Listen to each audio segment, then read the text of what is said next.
The whole world held its breath as 4 humans slipped behind the moon, vanishing into a silence that no signal could cross. For the first time since the age of the Apollo program, a crew aboard the Orion spacecraft disappeared completely from Earth's reach, not just visually, but electronically, physically, and psychologically. There were no live feeds, no reassuring voices from mission control, no constant stream of data confirming everything was fine. Just a spacecraft moving with absolute precision into a region where humanity, for a brief moment, had no presence at all. It wasn't an accident. It wasn't a failure. It was the mission exactly as designed. A deliberate step into isolation to prove that humans can survive and operate when Earth is no longer holding their hand. Long before that silence took hold, however, the experience was already reshaping how the crew saw the moon itself. As Orion closed the distance, the familiar gray disk transformed into something far more complex and unexpectedly alive with detail. Christina Koch remarked that the closer she looked, the more the moon revealed subtle brown tones, textures, and variations that simply don't translate through cameras or telescopes back on Earth. The surface wasn't flat or uniform.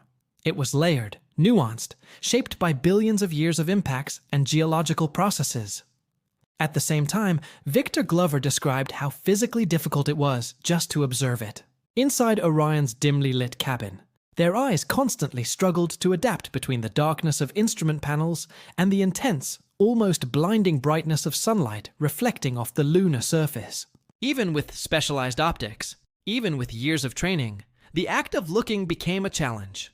An unexpected reminder that deep space doesn't just test machines, it tests human perception itself. Inside the spacecraft, every moment was structured with precision. The crew worked in rotating pairs, balancing observation and operations in a tightly controlled rhythm designed to maximize both safety and scientific return. 2 astronauts remained at the windows, documenting the lunar surface in high detail, while the other 2 managed navigation, monitored systems, and recorded data. Then they switched, ensuring that no one remained too long under the strain of observation or responsibility. When Reed Wiseman and Jeremy Hansen rotated into position, the moon had already begun to change under shifting light conditions. Shadows stretched across craters, ridges became more pronounced, and the surface evolved in real time as Orion continued its approach.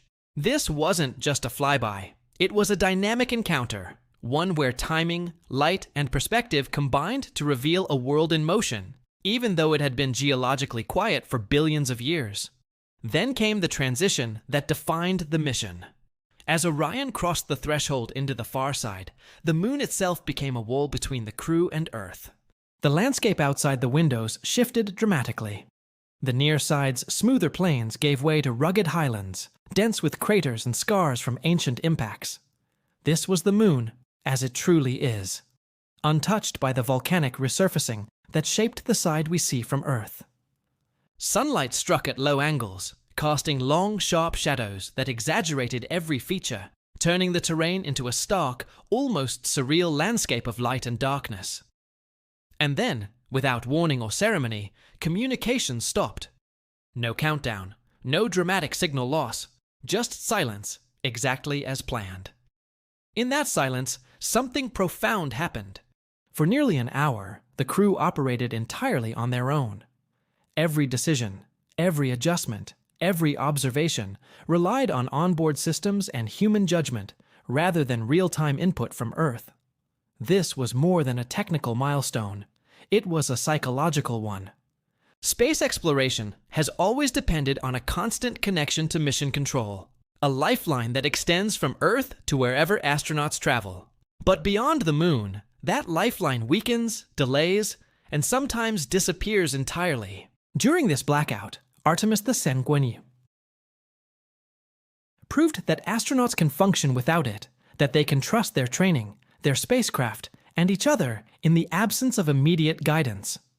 At roughly the same time, another milestone passed quietly in the background. Orion reached a distance from Earth greater than any humans had ever achieved, surpassing even the record set during Apollo 13.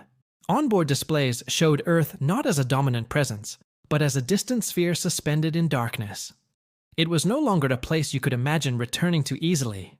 It was something you had to trust you would reach again.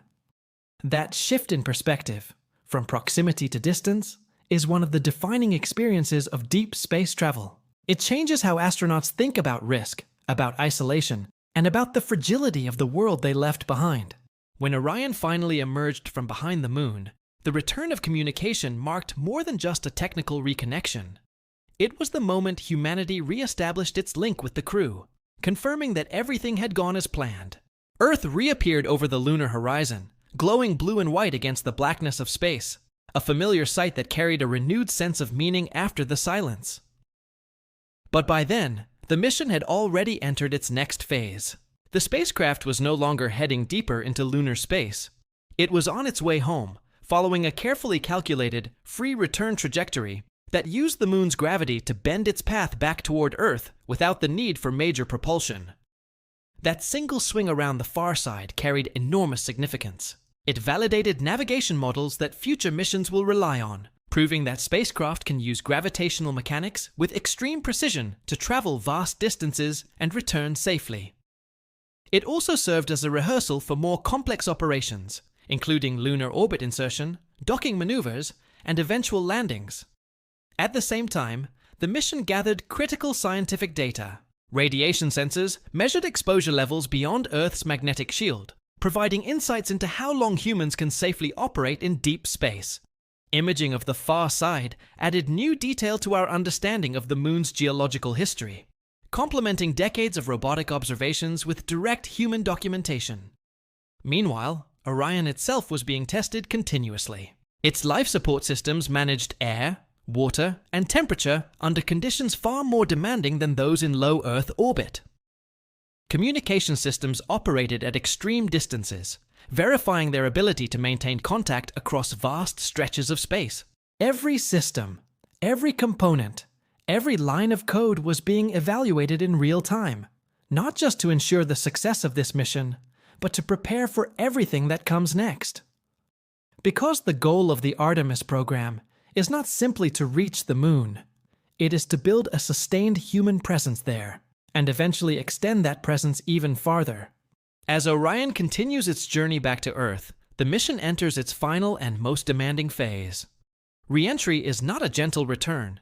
It is a high-energy encounter with the atmosphere that pushes the spacecraft to its limits. Traveling at immense speed, Orion will generate extreme heat, testing its heat shield in conditions that cannot be fully replicated on Earth. Every second of this phase is critical. Every system must perform flawlessly, and every piece of data collected will inform future missions. After re-entry, the spacecraft will descend toward the ocean, where recovery teams will retrieve the crew and the invaluable data they carry. What Artemis II ultimately proves is not just that humans can travel to the moon again, but that they can do so in a way that supports the next generation of exploration. It demonstrates autonomy, resilience, and the ability to operate in environments where Earth is no longer immediately present. It marks the return of human spaceflight beyond low Earth orbit, something that has not been done in decades, and it lays the foundation for missions that will go even farther. Humans have once again flown behind the moon, disappearing into silence and returning with knowledge that reshapes our understanding of what is possible. The path forward is no longer theoretical. The next step is no longer uncertain. The era of deep space exploration has begun again, and this time, the destination is not just the moon, but everything beyond it.